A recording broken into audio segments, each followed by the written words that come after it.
Martino. Le parrain de l'actualité.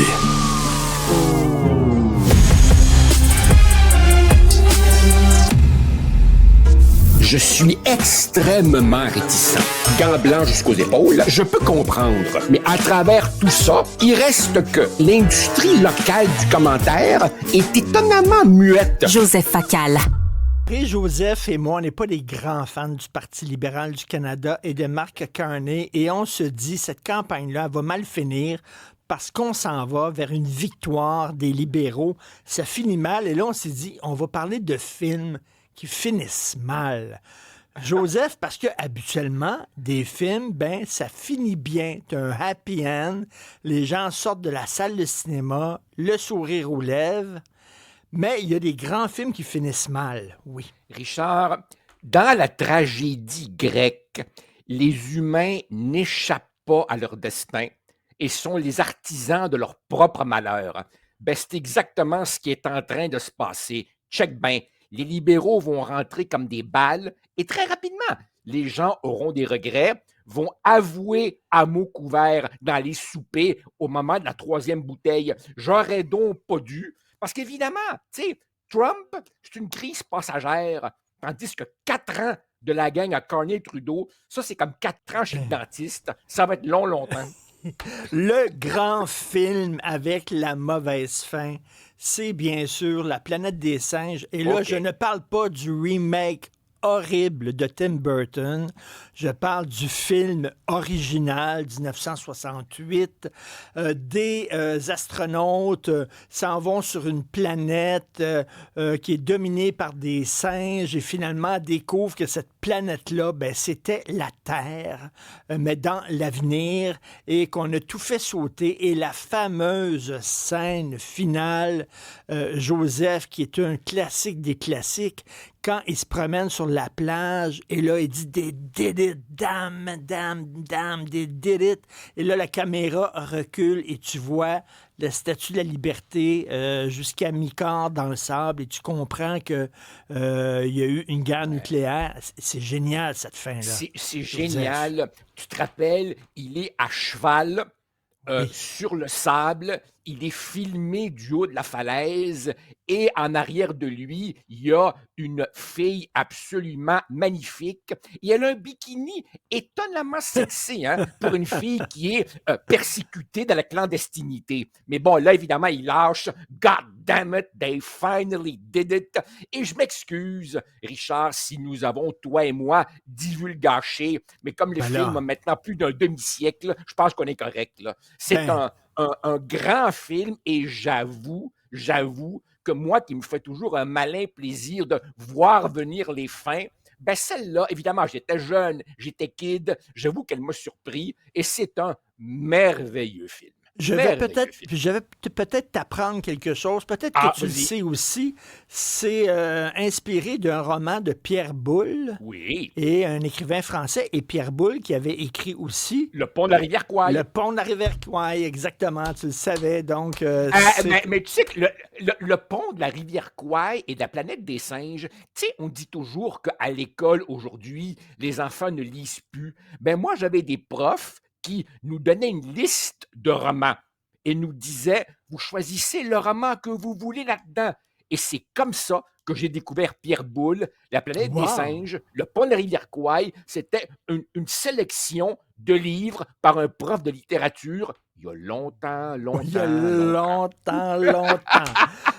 Écoute, un autre film un peu plus moderne, fin des années 70, avec aussi la fin la plus crépusculaire, bien évidemment parce que c'est un film de Roman Polanski et tous les films de Polanski finissent mal, tous.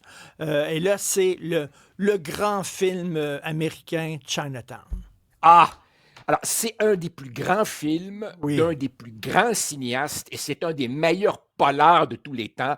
Alors, on est dans le Los Angeles des années 30.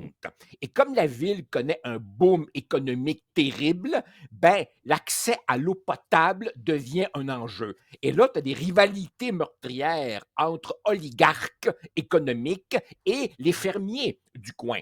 Alors évidemment, Jack Nicholson, Jake Gittis, fait enquête et il tombe amoureux de Faye Dunaway, qui est la fille de la crapule du film, John Huston, qui a tué son propre mari. Et à la toute fin, il y a une fusillade et la femme, est tuée par la police et l'ami de Jake, de Jack Nicholson, alors qu'elle est évidemment prostrée dans l'auto, dit Forget it, Jake, it's Chinatown. Tu sais, Oui. c'est le coin de la ville où tout est douleur et où tout finit très mal. Et c'est un film complexe, subtil, dans lequel Polanski joue d'ailleurs. Hein, c'est celui qui blesse Nicholson avec le couteau dans le nez. C'est un film que j'ai vu plusieurs fois avant de bien le comprendre. C'est un merveilleux film qui, au fond, a lancé la vague du film, ce qu'on appelle le néo-noir, là, dans le polar contemporain. Ah, mon Dieu. Et pour moi, c'est le plus grand scénario jamais écrit. Robert Town, extraordinaire. Et tous les films de Polanski, parce que Polanski, on le sait bien, oui, il y a le personnage sulfureux, viol d'une jeune fille et tout ça, mais sa famille est morte dans les faux crématoires et il en est ressorti de cette aventure-là avec une vision très pessimiste du monde et tous ses films finissent mal. Ce sont, dans Rosemary's Baby, c'est les adeptes de Satan qui gagnent. Là-dedans, ce sont des gens corrompus, fraudeurs, un père incestueux qui gagne et ceux qui sont bons finissent par perdre. C'est sa vision du monde à Polanski. Bien sûr, et rappelle-toi, dans Le Pianiste, où Adrian Brody joue Vladimir Spilman, qui échappe miraculeusement des camps, mais le seul bon Allemand. Tu te rappelles cette scène sublime où il lui dit « Ah oui, t'es pianiste, montre-moi ce que tu sais jouer. » Et là, il joue Chopin, et cet Allemand-là le sauve. Eh bien, cet Allemand, on a retrouvé sa trace. Il est mort dans le goulag soviétique. Tu as raison. Tout Polanski finit mal, toujours. Exactement. Enfin. Un film que j'adore, et à chaque fois qu'on parle des plus grands films jamais faits, on l'oublie souvent, c'est The Third Man, le troisième homme, du cinéaste britannique Carol Reed. On est à Vienne tout de suite après la fin de la Deuxième Guerre mondiale. Vienne est séparée en différents quartiers. Il y a les Russes, il y a les Américains, il y a les Britanniques. C'est un nid d'espions, de fraudeurs, d'arnaqueurs, tous des gens un peu bizarres. Débarque un Américain qui recherche un de ses meilleurs amis. Il le recherche, il pense qu'il est mort, et finalement, il découvre que son meilleur ami, qu'il adore, qu'il admire, qu'il trouvait qu'il était un homme génial et vivant, et que c'est un écœurant à la tête d'un réseau de trafic de pénicilline qui est mauvaise pour la santé, en fait, qui est quasiment empoisonnée et qui est prêt à tuer des milliers d'innocents pour se faire un peu plus d'argent dans ses poches. Et il est très déçu de ça. Et Joseph, tu sais, à la fin de la guerre, on espérait que le monde allait s'améliorer, que le mal gagnerait, que le bien gagnerait sur le mal, qu'on aurait appris des leçons de la Deuxième Guerre. Et là, ce film-là dit non, on va être corrompu jusqu'à l'os, on s'en est pas bien sorti. Et la fin... Cette poursuite dans les égouts de Vienne avec des ombres sur le mur, la caméra qui est un peu croche, Orson Welles qui joue l'ami en question, qu'on découvre comme un homme absolument décadent et corrompu. Quel film! Tu te rappelles la scène où ils sont dans la grande roue qui tourne au-dessus du parc d'amusement et il dit, tu vois les petits points en bas, là, c'est des humains. Et là, il dit quelque chose comme, et si je te disais que chaque humain te rapporterait X milliers de dollars, dis-moi pas que tu ferais pas le calcul toi aussi. Exactement. Et la scène finale, tu te rappelles, la femme passe, elle marche entre deux rangées d'arbres et elle s'approche de lui et elle passe tout droit sans même lui jeter un regard. Il y a une drôle de musique en arrière de ça, une espèce d'instrument à cordes que je connais pas très bien, là, tu sais. Ah non, c'est un film magnifique. Il y aurait Et la scène de la Grande Roue, où il dit combien de points tu serais prêt à écraser pour t'enrichir. Et ce dialogue-là qui est qui est considéré comme un des grands échanges de répliques dans l'histoire du cinéma, a été totalement improvisé sur place par Orson Welles. Oui, complètement. Ça, je savais pas. Ce n'était pas écrit. Et tu sais, pendant 1 heure, tu entends parler de cet homme-là, qui est un homme extraordinaire, fantastique. Et quand il apparaît sous les traits d'Orson Welles, mon Dieu, c'est une entrée formidable. Là. Non, un grand film. Et bien sûr, ton film fétiche, ton film chéri, ton film culte que tu regarderais toutes les semaines, Barry Lyndon. Celui dont tu m'as déjà dit une fois, tu m'as fait monter la moutarde au nez avec un extra tabasco. Tu as dit, c'est des tableaux, c'est des scènes, enfin bref. Bon, alors Barry Lyndon, c'est le film que j'ai le plus regardé dans ma vie avec Le Parrain 1 et 2. Et ça raconte l'histoire d'un pauvre jeune homme irlandais rusé et opportuniste qui, dans la Grande-Bretagne de la fin du 18e siècle, fait un mariage d'argent. Il n'a aucune espèce de principe. Il brise une famille et évidemment, le fils du premier mariage le déteste et attend le moment de la vengeance. Et à la toute fin, il y a un duel.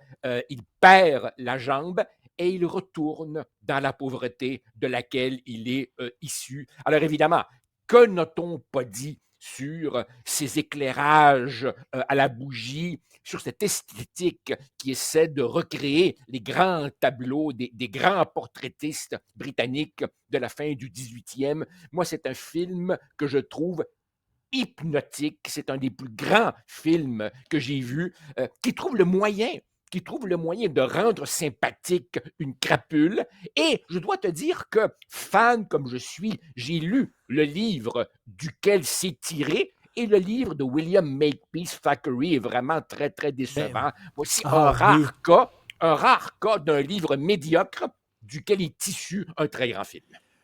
Et Marissa Berenson, dans le bain, quand il s'approche d'elle pour dire « Je m'excuse pour la peine que je t'ai fait », elle est, mon Dieu, quoi dire en 2025 qui ne se retournerait pas contre moi? Elle est dans le bain, elle est une madone. Écoute, je suis ébloui à chaque fois. Je ne veux pas que tu pètes les plombs, mais Max-Émile, qui est un très grand cinéphile comme nous deux, Joseph vient de me dire à l'oreille que Pauline Kael, qui n'aimait pas ce film, avait écrit, la grande critique américaine, avait écrit qu'il avait fait ce film-là, Kubrick, pour pratiquer sa photographie. Et c'est l'impression que j'ai. C'est un film sans vie. C'est un film très beau, mais totalement froid et sans vie pour moi. Alors écoute, non, moi je trouve que c'est un film rempli d'émotions. Et tu sais ce que je t'ai déjà dit de Pauline Kael, Dieu sait pourquoi, s'il a détesté un film, il y a de bonnes chances que je l'aime. Et en terminant, j'aimerais qu'on parle tous les deux rapidement de Seven. Qui est de David Fincher avec Kevin Spacey. On est à la recherche d'un tueur en série qui frappe en s'inspirant des 7 péchés capitaux. Et à la fin, c'est un des films qui se termine les plus mal. Chris, tu sais que ça se termine mal. C'est raide. Oui, on essaierait de ne pas le dire. C'est un film quand même assez récent. C'est pas tout le monde qui a vu la fin de ce film-là. Donc, je ne veux pas dévoiler le punch, mais quel film! Le jeune Brad Pitt, le toujours merveilleux Morgan Freeman et Gwyneth Paltrow, à l'époque où on pensait qu'elle allait devenir une bonne actrice, au lieu de faire des niaiseries d'ésotérisme, tu te rappelles? Tu te rappelles quand ils sont dans leur appartement, puis le train passe, puis tout l'appartement se met à shaker, et là, la tension monte peu à peu, un grand polar. Je suis un fan fini de David Fincher, mais ce film-là est absolument formidable. Et la fin, mon Dieu, je résiste, on ne racontera pas la fin, mais tu as raison, c'est très douloureux, très dur, enfin bon. Et quand c'était quand David Fincher était intéressé à raconter des histoires. Maintenant, de plus en plus, il se regarde filmer. Il se regarde filmer et il oublie de raconter des histoires, malheureusement. Bon week-end de cinéma à tout le monde. Et ça marche. j'espère que votre week-end va bien se terminer. Merci. Salut, bye.